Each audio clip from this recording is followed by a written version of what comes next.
जो मेरी कविताएं हैं वो अतुकांत हैं और मैं पहली कविता पढ़ता हूँ। ये मेरी सबसे अभी हालिया कविता है और शायद कई लोगों ने पढ़ी भी होगी। कविता है भाषा पे है। भाषा मेरा सबसे पसंदीदा विषय है। मुझे लगता है कि अंततः जो कवि है वो एक कलाकार है और कलाकार है तो जितना भी खेल होगा वो भाषा में ही होगा और दुनिया की कोई बात जो है वो नई है नहीं, केवल उसके कहने का ढंग नया होगा और उसमें कुछ अनुभूतियाँ और कुछ युग की विसंगतियाँ और जुड़ जाएंगी।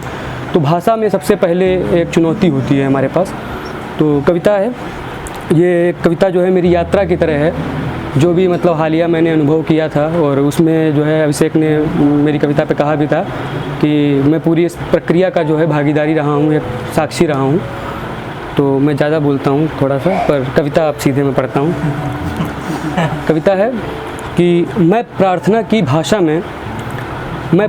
की भाषा में तुम्हारी हथेलियों को स्पर्श करता हूँ और पाता हूँ कि नियति ने उस पर से मेरा नाम मिटा दिया है। क्या बात। कि मैं प्रार्थना की भाषा में तुम्हारी हथेलियों को स्पर्श करता हूँ और पाता हूँ कि नियति ने उस पर से मेरा नाम मिटा दिया है।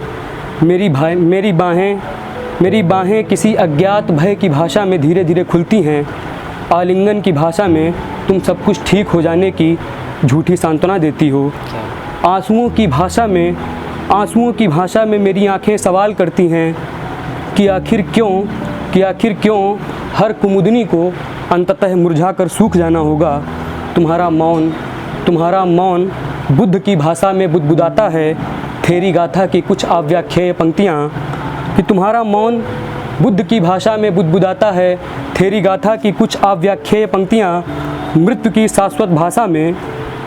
शाश्वत भाषा में हमारी प्रेम कहानी भी खत्म हो जाती है। उम्मीदों के टूटने की भाषा में कोई तंज कसता है कि ऐ इश्क तेरे अंजाम पर रोना आया।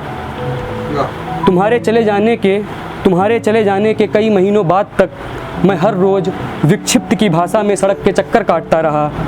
दुख इंसान को मांझता है या नहीं, मुझे सचमुच इसका कोई अनुमान नहीं है, लेकिन अपने सबसे उदास दिनों को जीते हुए मैंने यह जाना है कि दुख दीमक की तरह मनुष्य की समूची भाषा को चाट जाता है। क्या बात। दुख व्याकरण के सारे नियमों को गड्ढमड्ढ कर देता है। दुखी लोग अक्सर ठहाकों की भाषा में हंसते हैं। दुखी लोग अक्सर ठहाकों की भाषा में सिसकते हैं।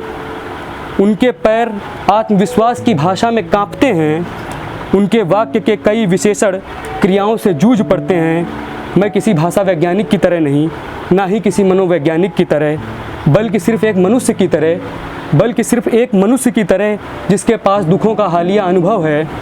मैं तुमसे प्रार्थना कर रहा हूँ, किसी दुख पर सिर्फ इसलिए मत हंसना कि वो तुम्हारी भाषा के व्याकरण में नहीं अटता।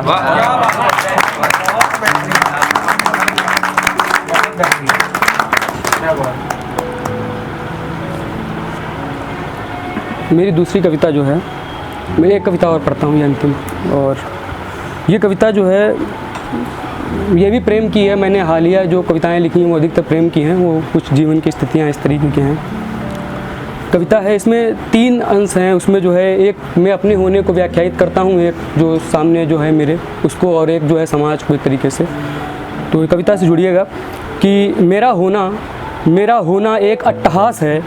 मेरा होना एक अट्टहास है किसी अज्ञात बुद्ध का, जो सुवास की अमरता का भ्रम लिए बोधहीना कुमुदनी पर अनायास फूट पड़ता है।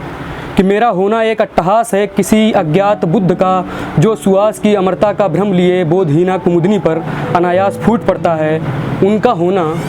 उनका होना एक क्रूर आशंका है कि चकवा चकई की इस महान विरह गाथा को एक रोज़ मिथक या कोई कपोल कल्पना कहकर हास्यास्पद घोषित कर दिया जाएगा। जो सभ्यताओं के लिए नितांत अप्रासंगिक है। कि हमारी उपस्थिति एक संभावना थी कि भाषाएं किसी रोज़ अपने व्याकरण से प्रेम की बर्खास्तगी को रद्द कर देंगी और सैकड़ों लहूलुहान जोड़े भाषा के खाली कोटरों में निर्बाध लौट आएंगे। मेरी सभ्यता के लोगों चूँकि हमारा होना एक महान संभावना थी, इसीलिए हमारे न बच पाने को इस शताब्दी की सबसे बड़ी त्रासदी की तरह देखा जाए। हास्यास्पद है, किंतु मेरी यही इच्छा है।